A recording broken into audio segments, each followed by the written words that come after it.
డలింగ్ అంటే నార్మల్‌గా ఒక 10K వ్యూస్, హ్మ్. 20K వ్యూస్ వచ్చినప్పుడు మనసులో తెలియని ఆనందం ఒకటుంటది. హ్మ్. హ్మ్. సో, అలాంటిది మీకు ఇన్ని లక్షల ఫాలోవర్స్ వచ్చినప్పుడు సో, ఎలా అనిపిస్తుంది ఒకసారి? ఒకసారి బ్యాక్ ఆన్‌లో చూసుకున్నా ఇప్పుడు ఎలా యాహ్! ఉంది? ఫస్ట్ స్టార్టింగ్‌లో నాకు ఎన్ని వ్యూస్ వచ్చినా నాకు హ్యాపీగానే ఉంటది. అవును. ఎన్ని వ్యూస్ వచ్చినా ఏం కాదులే నెక్స్ట్ వీడియో పెడితే ఇంకా వ్యూస్ వస్తాయి హ్మ్. అని ఒక హోప్ ఉంటదనమాట. హ్మ్. ఆ హ్మ్. హ్మ్. పాజిటివ్ యాటిట్యూడ్‌తో పోతాననమాట. హ్మ్. సో, తక్కువ వ్యూస్ వచ్చాయి అనే బాధేం పడను. హ్మ్. ప్రతి video same effect. Okay.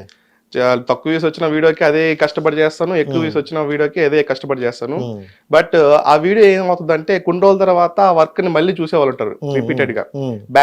Back work ఏముంటదని చెప్పి చూస్తారు. ఓకే. సో, అలా చూస్తారులే అని ఒక ఇదితోనే ఒక తక్కువ వ్యూస్ వచ్చినా ఏం కాదు. ఇప్పుడు కాకపోయినా రేపైనా లేస్తాయి. హ్మ్. రేపొచ్చే ఫ్యూచర్‌లో వచ్చే వీడియోస్ అయినా బాగా లేస్తాయి.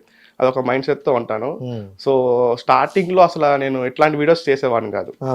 స్టార్టింగ్ అంతా కవర్స్ సాంగ్స్, షార్ట్ డిఫరెంట్‌గా ఫిల్మ్స్ ఉండేది అదే. వేరే విధంగా నేను 2019లో స్టార్ట్ చేశాను యూట్యూబ్ హ్మ్. ఛానెల్. 2019. 2019లో. హ్మ్. అప్పుడు స్టార్టింగ్ చేసినప్పుడు నేను ఇట్లాంటి కంటెంట్ కాదు. హ్మ్. అప్పుడు వేరే కంటెంట్ అప్పుడు హ్మ్. నార్మల్‌గా షార్ట్ ఫిల్మ్ చేసేవాడిని, కవర్ కవర్ సాంగ్ సాంగ్స్. చేసేవాడిని. అవును. ఇట్లా చేసేవాడిని. తర్వాత ఒకరోజు గ్రీన్ స్క్రీన్ కొనుక్కున్నాను. ఇట్లా కైన్మాస్టర్ అప్పుడు ఫోన్‌లోనే చేసేవాడిని ఎడిటింగ్. అవునవును. సో, గ్రీన్ స్క్రీన్‌లో చేద్దాం అనే ఒక ఇదితోనే గ్రీన్ స్క్రీన్ కొనుక్కొని ట్రైపాడ్ స్టాండ్ మొత్తం నేనే చేసుకుంటాను. హ్మ్. సో, ఇలా స్టార్ట్ చేయడం వల్ల ఇట్లాంటి వాటికి వ్యూస్ వచ్చాయన్నమాట. హ్మ్. హ్మ్. సో, అప్పటి నుంచి ఇట్లాంటి కంటిన్యూ చేసుకుంటూ వచ్చాను. అంతా బాగా జరుగుతుంది. అంటే స్టార్టింగు డైరెక్షన్ ఇంట్రెస్టా? యాక్టరా? డైరెక్టరా? యాక్టర్ నాకే కన్‌ఫ్యూజను. మాకు కన్‌ఫ్యూజ్డ్ కాదు గానీ ఆ! అన్ని మీరు రంగాల్లో అయితే చెప్పండి. అంటే కనిపిస్తాను. నా వీడియోస్‌లో ఈడు యాక్టర్‌గా పనికొస్తాడా? ఎడిటర్‌గా పనికొస్తాడా? డైరెక్షన్‌గా ఏమైనా పనికొస్తాడా? మీకేమనిపిస్తుంది? మాకైతే ఇండస్ట్రీని ఆల్రెడీ పనికొస్తా అనిపిస్తుంది. ఓకే. యాహ్! ఎందుకంటే అంటే యాజ్ ఎ డైరెక్టర్‌గా ఉండాల్సిన ఫస్ట్ క్వాలిటీ ఏంటంటే యాక్టర్. హ్మ్. Director okay. కూడా ఒక యాక్టరే. యాహ్! అవునవును. సో, ఆ యాక్టింగ్ స్కిల్ కనిపించే. హ్మ్. డైరెక్టర్‌గా నీ మేకింగ్ కనిపిస్తుంది. హ్మ్. అండ్ హ్మ్. నాకు కొన్ని వీడియోల్లో మీరు చెప్పేది చూసింది నేను డైరెక్టర్. హ్మ్. డైరెక్టర్ అవ్వాలనే ఒక పాయింట్‌లోనే అవును. ఉన్నా. అవును. బట్ దాని తర్వాత కొంచెం యాక్టర్‌గా అంటే కొన్ని తెలుసుకోవాలి. మనం యాహ్! ఏంటంటే ఊర్లో ఉన్నది హ్మ్. మనకు తెలిసింది వేరు. ఇక్కడ హ్మ్. మేకింగ్ వరకు వచ్చేసి అవును. డిఫరెంట్ ఉంటది. యాహ్! సో, దాన్ని తెలుసుకునే ప్రాసెస్‌లో ఉన్నావని అనుకుంటాను. యాహ్! బట్ నీకెలా అనిపించింది మరి? సో, నాకైతే ఫస్ట్ ప్రిఫరెన్స్ వచ్చి డైరెక్టర్ ఓకే. అవుదామనే హ్మ్. ఇంట్రెస్ట్. ఇప్పటికి హ్మ్. కూడా ఇంట్రెస్ట్. ఓకే. సో, డైరెక్టర్ అవుదామనే ఇండస్ట్రీకొచ్చాను. ఆఫ్టర్ బీటెక్ తర్వాత 23 పాస్డ్ ఔట్ బ్యాచ్ నేను. హ్మ్. హ్మ్. బీటెక్ అయిన తర్వాత ఒక 'ఓ సాతి' అనే ఒక మూవీకి ప్రమోషనల్‌గా వర్క్ చేసేదానికొచ్చాను. హ్మ్. హ్మ్. హ్మ్. సో, ఇన్‌ఫ్లుయెన్సర్స్ అందరిని పిలిపిచ్చి ఇలా నాకున్న ఐడియాస్‌తో వాళ్ళతో క్రియేటివిటీగా ఎట్ట చేద్దాం అని చెప్పి అట్లా వర్క్ చేశాననమాట. హ్మ్. సో, అది నాకు ఫస్ట్ మూవీకి వర్క్ చేయడం. ఓకే. తర్వాత నాకు అసలు మూవీ షూటింగ్ ఎలా చేస్తారో తెలీదు. ఏం చేస్తారో తెలీదు. కానీ డైరెక్టర్ అవ్వాలని చెప్పి వచ్చేసాననమాట ఈడికి. ఓకే. సో, అది అయిపోయింది. ఆ వర్క్ అంతా అయిపోయింది. తర్వాత యాక్టర్‌గా ఆడిషన్ చేస్తే నీకు మంచి అవకాశాలొస్తాయని చెప్పి ఆ మూవీ టీమ్ వాళ్ళు, హ్మ్. తెలిసిన చెప్పారు. ఇన్‌ఫ్లుయెన్సర్స్ చాలా మంది చెప్పారు. హ్మ్. నాకు అప్పటి వరకు యాక్టింగ్ మీద ఫోకస్ లేదు. హ్మ్. మనమేం యాక్టర్ అవుతాంలే, నాకేముందిలే అనుకున్నాను నేను. సో, వీడియోస్‌లో కూడా చాలా మంది బ్రో యాక్టింగ్ బాగా చేస్తున్నావు, ఎక్స్‌ప్రెషన్స్ బాగుంటాయి, కామెడీగా మీరు కమెడియన్‌గా బాగా అవుతారు. ఇంకో సత్య, ఇంకో సునీల్ లాగా అవుతారు మీరు హ్మ్. అని చెప్పి హ్మ్. కామెంట్స్ వస్తుంటాయి. హ్మ్. కానీ నాకు కాన్ఫిడెంట్ లేదు యాక్టర్‌గా. అవును. నాకు డైరెక్షన్ అవ్వాలంది. కానీ హ్మ్. డైరెక్షన్ అవ్వాలంటే షూటింగ్ ప్రాసెస్, మేకింగ్ ప్రాసెస్ అవన్నీ తెలీదు. హ్మ్. సో, ఇలాంటి వాటి కోసం నేను ఏదైనా మూవీస్‌లో వర్క్ చేయాలి, అసిస్టెంట్ డైరెక్టర్‌గా వర్క్ చేయాలని చెప్పి చాలా ట్రై చేశాను. హ్మ్. అలాంటి టైంలో ఒక మూవీ ఆఫర్ వచ్చింది. ఓహ్! సూపర్. సో, ఇప్పుడు ప్రెజెంట్ యాక్టర్‌గా ఎళ్తున్నాననమాట. వెళ్తున్నా. సో, ఈ యాక్టింగ్ ఫీల్డ్‌లోనే మేకింగ్ వీడియోస్ ఆ మూవీస్ మేకింగ్ ఎలా చేస్తారు, హ్మ్. Script work, post productions so, ఇవన్నీ ఎలా చేస్తానో నేర్చుకుంటున్నాను అనమాట. 24 క్రాఫ్ట్స్ ఒకసారి పరిశీలిస్తారు. అన్నీ పరిశీలిస్తాను. అంతేనా? యాహ్! ఇంకోటేంటంటే మీ వీడియోలో ఎక్కువ కామెంట్స్ సత్య. యాహ్! కమెడియన్ సత్యలాగే ఉన్నారు. యాహ్! అంటే ఆ స్లాంగ్ కావచ్చు, యాహ్! ఇది యాజ్ ఇట్ ఈస్‌గా తనలాగే వస్తుందంటారు. ఆ! ఇప్పుడు ఈ మధ్య కాలంలో గత 2, 3 సంవత్సరాల నుంచి సత్య గారి క్రేజ్ ఆ గ్రాఫ్ చాలా అంటే చాలా అవునవును. పెరిగింది. తన హార్డ్ వర్క్ అనుకోవచ్చు. యాహ్! సో, మీ హార్డ్ వర్క్‌కి సేమ్ అలానే వస్తుందనమాట. So, yeah! ఎలా సత్య గారితో పోల్చుకుంటుంటే ఎలా ఉంది? యాహ్! అట్లా కామెంట్స్ వస్తున్నాయని చెప్పి ఒక వీడియో చేశాను. హ్మ్. సత్య పక్కన నేనున్నట్టు. హ్మ్. హ్మ్. సో, ఏమవుద్దంటే ఇంకొక ఆఫర్ వచ్చిందనమాట. హ్మ్. నెక్స్ట్ ఒక వెబ్ సీరీస్ ఒకటుంది ప్లాన్‌లో. దానికి సత్య తమ్ముడుగా పిలిచారనమాట. ఓకే. ఆడిషను. సో, ఆడిషన్ అంతా ఓకే అయింది. అది జనవరిలో స్టార్ట్ అవుతది. అది స్టార్ట్ అయిన తర్వాత అనౌన్స్ చెప్తాను అందరికి. అప్పుడు ఫిక్స్ లక్కీలీ అయిపోవచ్చయితే. డైరెక్ట్‌గా ఆయనతో చేసే కాంబినేషన్ హ్మ్. వచ్చిందనమాట హ్మ్. ఆఫరు. హ్మ్. Yeah! I'm very happy bro.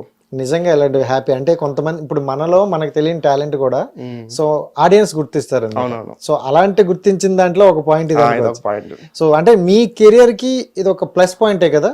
చాలా ప్లస్. ఎందుకంటే మనం ఎటువైపు అనుకునేటప్పుడు మీ రూట్ ని ఆడియన్సే చేస్తున్నారు అనమాట, ఇలా వెళ్తే బాగుంటది ఇలా ఉంటదని. Super darling. అండ్ విఎఫ్ఎక్స్ అనేవి మనకి తెలుగు ఇండస్ట్రీలో అప్పట్లో స్టార్టింగ్ చాలా తక్కువ తెలుసు. అవును. సో అంటే ఇదంతా ఇలా చేస్తారట అనేది తప్ప. సో గ్రీన్ మ్యాట్ ఉంటది, దాన్ని ఇలా కట్ చేస్తే ఈ వెర్షన్ లో బొమ్మ వస్తుంది అని చాలా మందికి తెలియదు. సో మీరు స్టార్టింగ్ లో చూసుకుంటే మీవంతా ఆ టైప్ లో కొత్తదనాన్ని చూపించాలి, ఈ ఎఫెక్ట్ కి ఎలా ఉంటది అక్కడైతే అని చూపిస్తుంది. ఆ ఐడియాలజీ ఎందుకు వచ్చింది అసలు ఫస్ట్? మామూలుగా నేను కైన్ మాస్టర్ అని ఒక యాప్ అప్లికేషన్ ఉంటుంది, అది అందరికీ ఫోన్లో అవైలబుల్గా ఉండే యాప్ అనమాట. సో నేను నేర్చుకున్న టైంలో ట్యుటోరియల్స్, ఎడిటింగ్ ట్యుటోరియల్స్ అనేటివి ఏదైతే ఉంటాయో అవి హిందీలో ఉండేటివి, తెలుగులో ఎవరు చేసేవాళ్ళు కాదు. ఓకే. తెలుగులో చేసినా వాళ్ళు క్లారిటీగా ఎక్స్ప్లెయిన్ చేసి ఫుల్గా ఎక్స్ప్లెయిన్ చేసేటట్టు కాదు, వాళ్ళకి నచ్చినట్టు సగం చెప్పి సగం వదిలేస్తారు అనమాట. సో నాకు అనిపించింది ఏంటంటే నాకు వచ్చిన నాలెడ్జ్ ని అందరికి నేర్పించాలి, అందరు తెలిస్తే వాళ్ళు కూడా ఇంకా బాగా నాలాంటి ఇంకా క్రియేటివ్ గా ఆలోచించే వాళ్ళు చాలా మంది ఉంటారు, సో వాళ్ళకి యూజ్ అవుతుంది. సో ఆ పాయింట్ తో నేను ట్యుటోరియల్స్ అనేది స్టార్ట్ చేసినప్పుడు, సో ట్యుటోరియల్ స్టార్ట్ చేసినప్పుడు చాలా మంది మామూలు చాలా మంది ఫీడ్బ్యాక్ చాలా వచ్చింది అనమాట, బ్రో మీరు ఇంకా బాగా ఎక్స్ప్లెయిన్ చేస్తున్నారు, ఇంకా చేయండి వీడియోస్ అని చెప్పి. సో అలా కైన్ మాస్టర్ నేను చేసినంత ప్రమోషన్ ఎవరు చేయలేదు కైన్ మాస్టర్. యా, నేను అంత వాడినట్టు ఎవరు వాడలేదు. సో చాలా మందికి అప్లికేషన్స్ వాళ్ళకి సెండ్ చేస్తాను, లింక్ సెండ్ చేస్తాను, మెటీరియల్స్ నేనైతే ఎడిటింగ్ చేస్తుంటాయో. సో నాలా మీరు చేయాలనుకుంటే నా వీడియోస్ మీకు పంపిస్తానని చెప్పి నేను వాళ్ళకి చాలా మెటీరియల్స్ పంపించాను. చాలా మంది ఎడిటింగ్ బాగా చేస్తున్నారు అనమాట అప్పట్లో. సో ప్రెసెంట్ ఇప్పుడు నేనేం చేస్తున్నానంటే ఆఫ్టర్ ఎఫెక్ట్స్ కొంచెం అప్గ్రేడ్ అయింది అనమాట. ఆఫ్టర్ ఎఫెక్ట్స్, ప్రీమియర్ ప్రో ఇవి సిస్టమ్ కొనుక్కున్న తర్వాత మంచిగా చేసుకుంటున్నాను అనమాట. జనరల్ గా ఇప్పుడు ఒక వ్యక్తి ఎదుగుతున్నాడంటే సో వాడిని ఎవరైనా అడిగితే అరే ఇది ఎలా వచ్చిందిరా అంటే ఎలాగ వచ్చిందిలేరా నీకు తెలియదు, అర్థం కాదు అని చెప్పరు జనరల్ గా. సో ఎవరికైనా ఉంటది, నాలాగా ఇంకెవడు ఎదిగిపోకూడదు, ఎవడో ఉండదు, చాలా మంది అలాగే ఉంటారు. బట్ స్టార్టింగ్ లో నీకు అలా అనిపించలేదు, అలాగే చేస్తానంటారు మళ్ళీ నా ఫేమే ఆడికి వస్తుందేమో అని ఏమైనా అనిపించిందా? అలా ఏం అనిపించలేదు బ్రో, చాలా మంది బాగా నాకంటే ఇంకా బాగా చేస్తున్నారు, నేను చెప్పిన దాన్ని చూసి ఇంకా బాగా చేస్తున్నారు. సో నాకైనా ఏం అనిపించలేదు. ఇప్పుడు కూడా చేస్తున్నాను, ఇప్పుడు కూడా ఆఫ్టర్ ఎఫెక్ట్స్ ట్యూటోరియల్స్ పెడుతున్నాను, వాళ్ళకి అర్థం కావట్లేదు. ఎందుకంటే ఇప్పుడు మాక్సిమం ఫోన్ లోనే ఎడిటింగ్ ఉండేవాళ్ళు యూజర్స్ ఎక్కువ మంది ఉన్నారు, ఆఫ్టర్ ఎఫెక్ట్స్ సిస్టమ్ ఎడిటర్స్ కొంచెం లైట్ గా ఉన్నారు అనమాట. సో వాళ్ళకి ఫోన్ లో చెప్పిన ఏదైతే ఎఫెక్ట్స్ అవన్నీ ట్యూటోరియల్స్ ఏదైతే ఫుల్ గా ఏదైతే చెప్పాలనుకున్నానో అన్ని చెప్పేశాను, ఇంక చెప్పడానికి ఏం లేదు, కంప్లీట్ అయిపోయింది. సో వాళ్ళు చూసుకునే వాళ్ళు చూసుకుంటారు, చేసేవాళ్ళు చేసుకుంటారు. అటని నాకు వీళ్ళు ఎదిగిపోతారు మనకంటే ఏమైనా ఎక్కువ చేస్తారు అనే టైం లేదు. ఇప్పటికీ నేను ఇప్పుడు చేస్తున్న వీడియోస్ కూడా ట్యూటోరియల్స్ పెడుతుంటాను, ఇన్స్టాగ్రామ్ లో రీల్స్ లో చెప్తుంటాను, ఇలా చేయండి ఇలా చేయండి అవి కూడా చెప్తుంటాను. సో నేను చేసే ప్రాసెస్ ఒక ప్రాసెస్ చేస్తాను, అదానే వేరే వేరే ఒక్కొక్క సినిమాకి ఒక రకంగా చేసుకుంటాను. అది వాళ్ళకి అర్థం కావట్లేదు, చెప్తుంటే అర్థం కావట్లేదు. అదే బ్రో. సో కైన్ మాస్టర్ ని క్రియేట్ చేసినప్పుడు కూడా అంత డివైడ్ గా చెప్పరేమో, సో అంత నీట్ గా ఎక్స్ప్లెయిన్ చేసేది ఇచ్చారు. So super. అంటే నిజంగా ఇలాంటి మనసు అనేది అందరికి ఉండదు, మనం చాలా మంది చూసాం. సో దాచేసే వాళ్ళు ఉన్నాం, దోచేసే వాళ్ళు ఉన్నాం, బట్ మనకు తెలిసింది నలుగురు చెప్పడం అనేది నిజంగా గ్రేట్ డాలి. సో దెన్ అక్కడ వరకు వస్తే రీసెంట్ గా కొన్ని వీడియోస్, అంటే వీడియోస్ అన్ని బాగున్నాయి, కొన్ని వీడియోస్ అంటే ఇప్పుడు మనం ఏంటంటే ట్రెండ్ లో ఉన్న మూవీవి తీసుకుంటాం ఎక్కువగా, ఎందుకంటే ఆడియన్స్ కూడా దాన్ని ఎక్కువ యాక్సెప్ట్ చేస్తారు.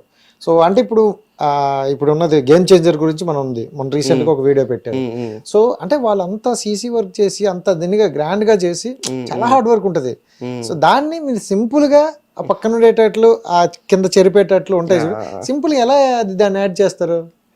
అన్ని నార్మల్ గా జస్ట్ నేను ఫస్ట్ చూస్తాను అనమాట, దీన్ని ఎలా చేయొచ్చు, ఏం చేయొచ్చు అని చాలా ఆలోచిస్తాను. సో కొన్నిసార్లు వెంటనే ఐడియా తట్టుతుంది, కొన్నిసార్లు ఎటు చేస్తే బాగుంటది అని చెప్పి, కొన్నిసార్లు అది తట్టదు కానీ చేయాలనిపిస్తుంది.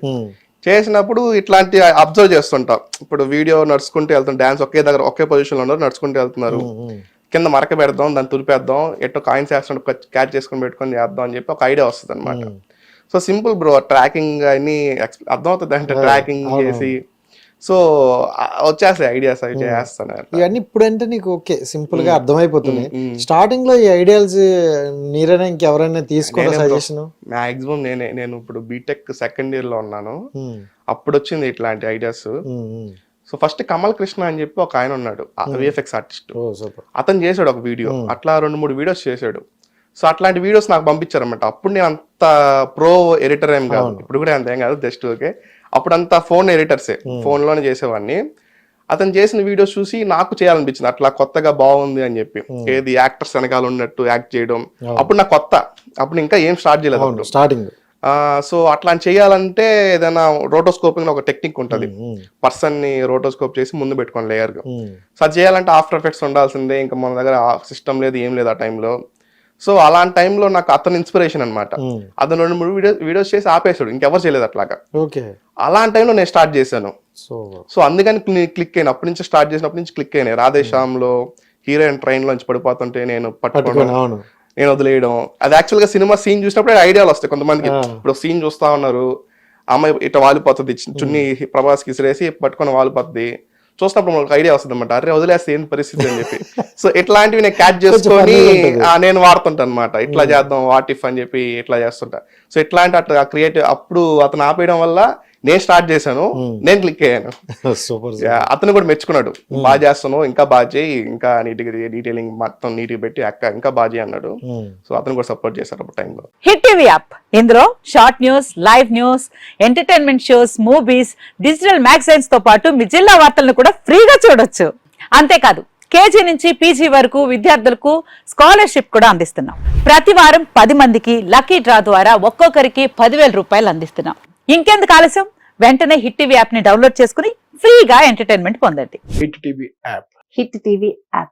Please download hit TV app. Hit TV app ని ఫ్రీగా డౌన్లోడ్ చేసుకొని ఎంజాయ్ చేయండి. మీకు నచ్చిన ఎంటర్టైన్మెంట్ కోసం హిట్ టీవీ యాప్ ని ఫ్రీగా డౌన్లోడ్ చేసుకొని ఎంజాయ్ చేయండి. హిట్ టీవీ యాప్ ని డౌన్లోడ్ చేసుకుని ఆస్వాదించండి, ఆశీర్వదించండి. ఇంతమంది సెలబ్రిటీలు హిట్ టీవీ యాప్ ని డౌన్లోడ్ చేసుకోండి అని చెప్తున్నారంటే ఎంత మంచి యాప్ ఆలోచించండి.